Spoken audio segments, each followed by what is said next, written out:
2025 সালে এই আজকে প্রথম রোজা। আলহামদুলিল্লাহ আজকে কিন্তু রোজায় আছি। আর এইদিকে কিন্তু রোজা হলো, তাই কি হয়েছে, ছেলের স্কুল বন্ধ কিন্তু কোচিং তো বন্ধ না, তাই কিন্তু রেডি হয়ে কোচিংয়ে নিয়ে যাচ্ছি।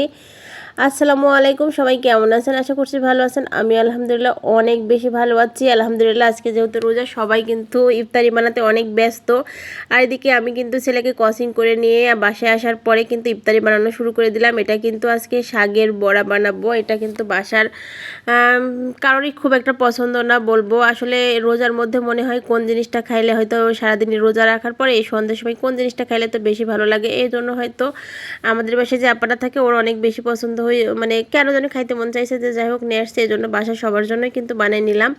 আর এদিকে কিন্তু গোল গোল করে আমি কিছুটা ফ্রিজেও রাখলাম, যেহেতু অনেকগুলো হয়েছে। এগুলো অতগুলো বানাই রাখলে আসলে মানে খাবার লোক নাই, যেহেতু রোজার থাকার পর সারাদিন পর ইফতারি করে পানি খাইলে আর কোনো কিছু খাওয়ার ইচ্ছা থাকে না। তারপরও কিন্তু অনেকগুলোই বানিয়ে নিলাম আস্তে আস্তে করে। আর এদিকে কিন্তু আস্তে আস্তে আমি ভাজছিলাম আর একটু গল্প করছিলাম ওই আপার সাথে, যেহেতু উনি দুপুরবেলা চলে যাবে, ওনার জন্য কয়েকটা ভাজিয়ে দিয়ে দিব, আর বাদবাকিটা সন্ধ্যার সময় আমি ভাজতে শুরু করব। তো যাই হোক, এগুলো ভাজতে ভাজতে দেখতে কিন্তু মাশাআল্লাহ অনেক ভালো লাগছে না? যেহেতু সবজি যারা পছন্দ করে না তাদেরকে বলবো, অবশ্যই যেসব বাচ্চারা সবজি তো বেশিরভাগ পছন্দ করে না, যেহেতু আমার ছেলেও একদমই পছন্দ করে না। এদিকে কিন্তু গল্প করতে করতে আমার কিন্তু অনেক ইফতারিগুলো বানানো শেষ হয়ে গেছে। আর এদিকে কিন্তু এখন সন্ধ্যার পরে, মানে আজান দেওয়ার 10-15 মিনিট আগে, এক মুহূর্তে আমি কিন্তু প্লেটগুলো রেডি করছিলাম, যেহেতু আসলে এটা করা অনেক মানে সমস্যা হয়ে যায় বা ভালো লাগে।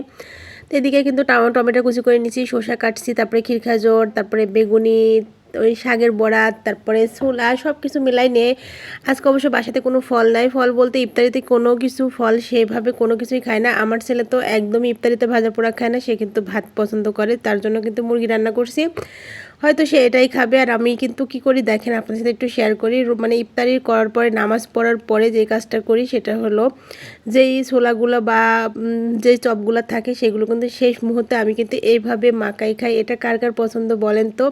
এটা কিন্তু আমার অনেক বেশি ভালো লাগে, আর আমি এইভাবেই মানে খাই। আর কে কে খাই অবশ্যই কমেন্ট করে একটু জানান।